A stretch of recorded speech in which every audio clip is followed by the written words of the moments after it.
Hello प्यारे बच्चों, कैसे हो। आज हम लोग फिर से जुड़ चुके हैं कक्षा 10 का केमिस्ट्री का पहला चैप्टर जो कि है रासायनिक अभिक्रिया एवं समीकरण।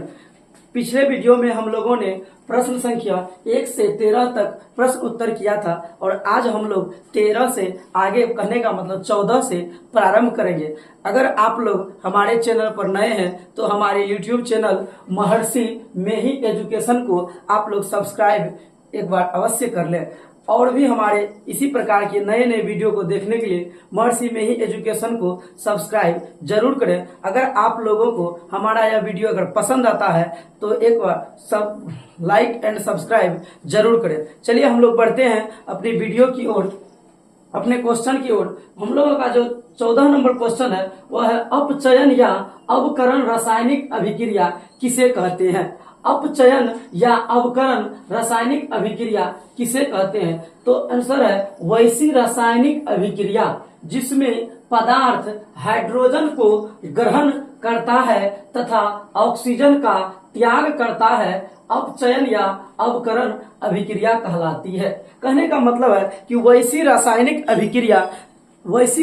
अभिक्रिया जिसमें पदार्थ जो है हाइड्रोजन को ग्रहण करता है। ग्रहण करने का मतलब हुआ कि अपनी ओर खींचता है और तथा ऑक्सीजन का त्याग करता है। कहने का मतलब हाइड्रोजन को अपनी ओर आकर्षित करता है, अपने में जोड़ता है और ऑक्सीजन को अपने से दूर करता है। तो ऐसी रासायनिक अभिक्रिया को हम लोग अपचयन या अवकरण रासायनिक अभिक्रिया कहते हैं। जैसे देखिए हम लोग उदाहरण समझते हैं। उदाहरण है 2H2 + O2।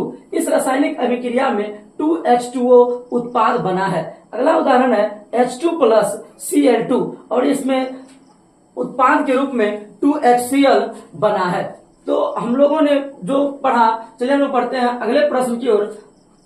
अगला जो प्रश्न है वह है रेडॉक्स अभिक्रिया किसे कहते हैं। अगला जो प्रश्न है वह है रेडॉक्स अभिक्रिया किसे कहते हैं। तो रेडॉक्स अभिक्रिया जो है वह ऑक्सीकरण और उपचयन अभिक्रिया का ही एक रूप है, मतलब दोनों मिल के बना है। यह जो रेडॉक्स अभिक्रिया है किसी रासायनिक समीकरण में यहाँ पर समीकरण की जगह पर अभिक्रिया होगा। किसी रासायनिक अभिक्रिया में उपचयन तथा अपचयन अभिक्रिया का साथ साथ होना। कहने का मतलब है कि जिस रासायनिक अभिक्रिया में उपचयन और अपचयन, कहने का मतलब है कि किसी रासायनिक अभिक्रिया में जब उपचयन और अपचयन दोनों साथ साथ होता है तो उसे हम लोग रेडॉक्स अभिक्रिया कहते हैं। मतलब वह रासायनिक अभिक्रिया जिसमें अपचयन और उपचयन दोनों अभिक्रिया साथ साथ हो उसे हम लोग रेडॉक्स अभिक्रिया कहते हैं। जैसे देखिए, जैसे CuO + H2 और उत्पाद के रूप में बना है H2O + Cu। चलिए बढ़ते हैं हम लोग अगले प्रश्न की ओर। अगला जो प्रश्न है वह है संक्षारण किसे कहते हैं। जैसा कि आप प्रश्न देख पा रहे हैं, प्रश्न नंबर 16 है संक्षारण किसे कहते हैं। तो संक्षारण होता है कि साधारण से हम लोग परिभाषा अगर जाने तो किसी पदार्थ में जंग लगना संक्षारण कहलाता है। यह वह साधारण परिभाषा कि लोहे में जंग लगना या किसी पदार्थ में जंग लगना संक्षारण कहलाता है। चलो हम परिभाषा की ओर बढ़ते हैं कि जब कोई धातु अपने आसपास उपस्थित अम्ल, नमी आदि के संपर्क में आती है तो वह संक्षारित होती है। संक्षारित का मतलब होता है उस पर जंग लग जाती है। जब कोई पदार्थ नमी, आर्द्रता, पानी, अम्ल इत्यादि के संपर्क में आता है तो उस पदार्थ के ऊपर, उस धातु के ऊपर जंग लग जाता है और किसी धातु के ऊपर जंग लगना ही संक्षारण कहलाता है।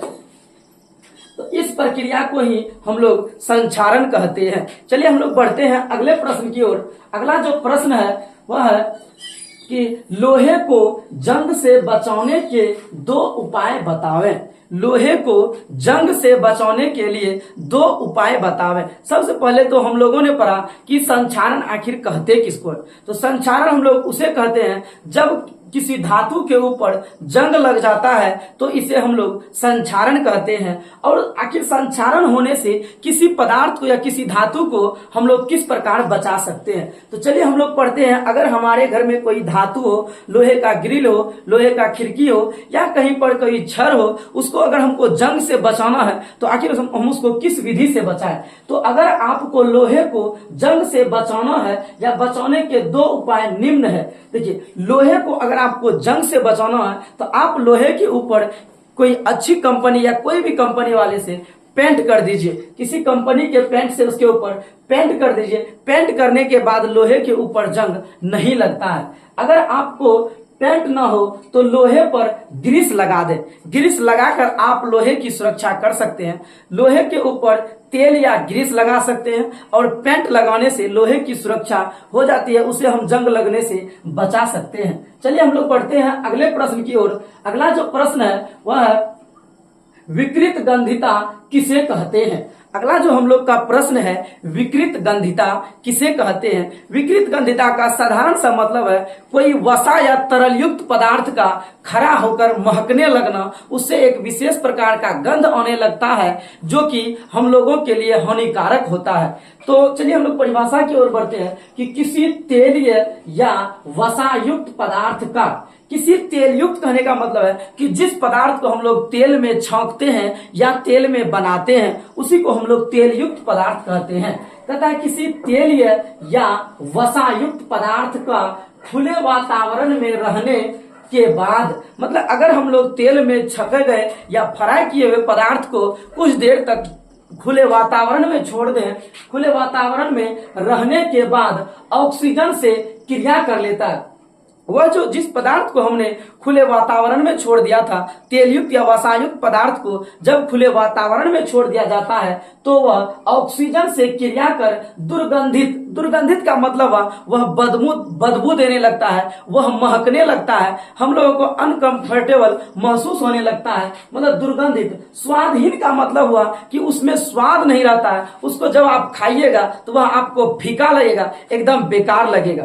तो जब कोई पदार्थ दुर्गंध देने लगे, महकने लगे और उसमें कोई स्वाद नहीं रहे, स्वाद एकदम उसका बिगड़ जाए, हो जाना विकृत गंधिता कहलाता है। और उसी पदार्थ जब किसी वसायुक्त या तेलयुक्त पदार्थ से को खुले वातावरण में छोड़ दिया जाता है तो वह ऑक्सीजन से क्रिया करके दुर्गंध देने लगता है एवं उसका स्वाद खराब हो जाता है। जैसे हमारे घर में होता है बासी भोजन, जैसे हम लोग गांव घर सब में फुलौरी या कचौड़ी बना के खाते हैं और उसको अगर एक दिन हम लोग छोड़ दें तो वह खराब होने लगता है, महकने लगता है, उससे बदबू देने लगता है, जो कि हमारे स्वास्थ्य के लिए हानिकारक होता है। इसीलिए हम लोगों को विकृत गंधिता वाला भोजन ग्रहण नहीं करना चाहिए। और विकृत गंधिता तो आप लोग समझ ही गए, जब वह पदार्थ खराब हो जाता है तो उसे ही हम लोग विकृत गंधिता कहते हैं। चलिए हम लोग बढ़ते हैं अगले प्रश्न की ओर। अगला जो प्रश्न है वह है उदासीनीकरण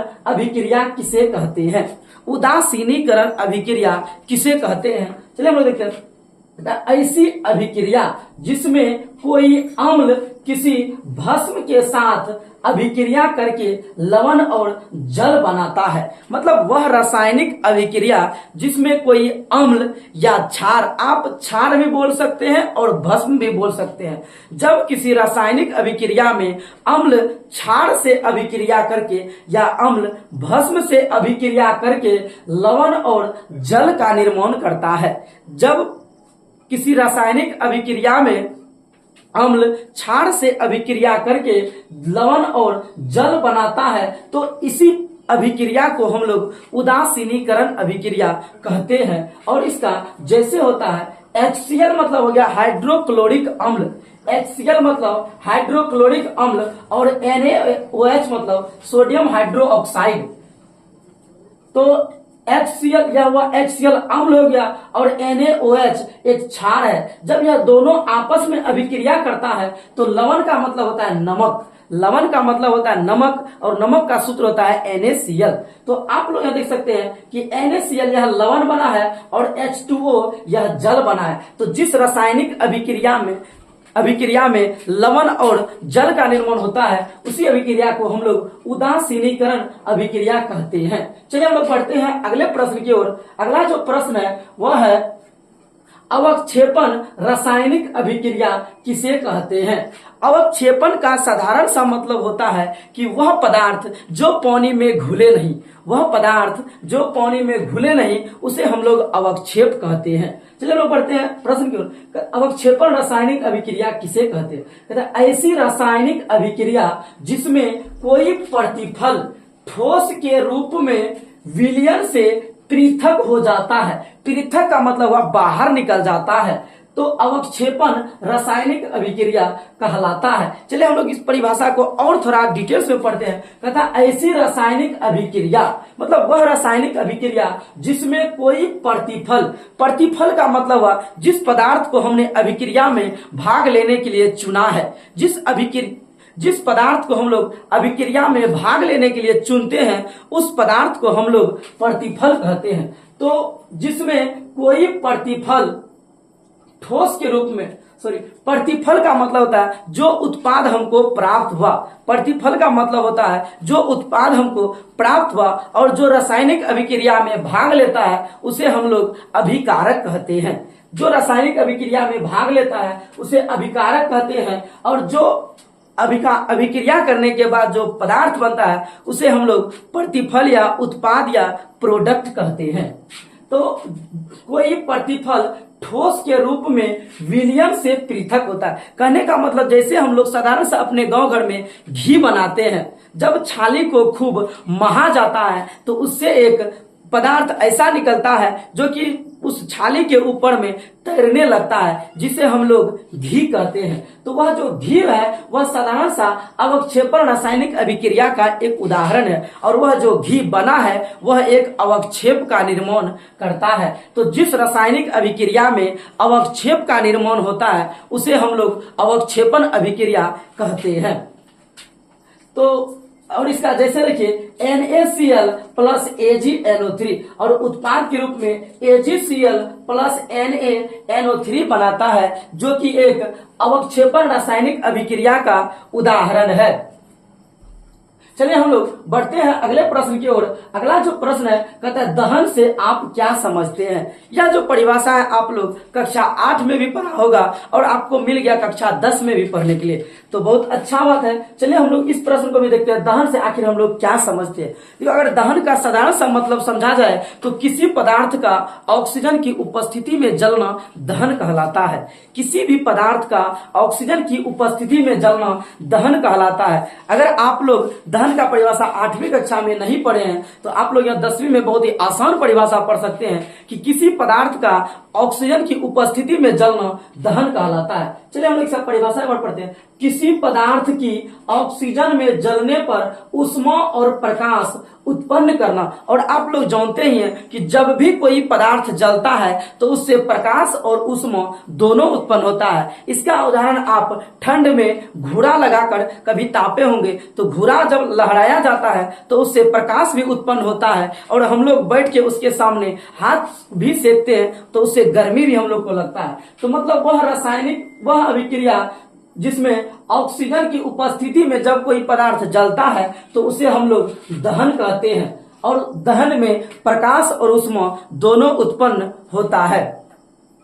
तो चलिए इस वीडियो में हमने कुल 14 से 21 प्रश्न पढ़ा, और अगर आप लोगों ने हमारा पिछला वीडियो नहीं देखा है तो एक बार हमारे प्लेलिस्ट में जाकर पिछला वीडियो अवश्य देख लें, क्योंकि जिन क्वेश्चनों को हमने अभी तक सॉल्व किया है वह क्वेश्चन सारे बहुत ही महत्वपूर्ण हैं और बिहार बोर्ड परीक्षा में बहुत बार पूछे जाते हैं। तो आप लोग इसी प्रकार का VVI क्वेश्चन पढ़ने के लिए हमारे चैनल को एक बार सब्सक्राइब जरूर कर लें। अगर आपको वीडियो पसंद आया हो तो लाइक करें और अपने दोस्त मित्रों के पास शेयर जरूर करें। धन्यवाद।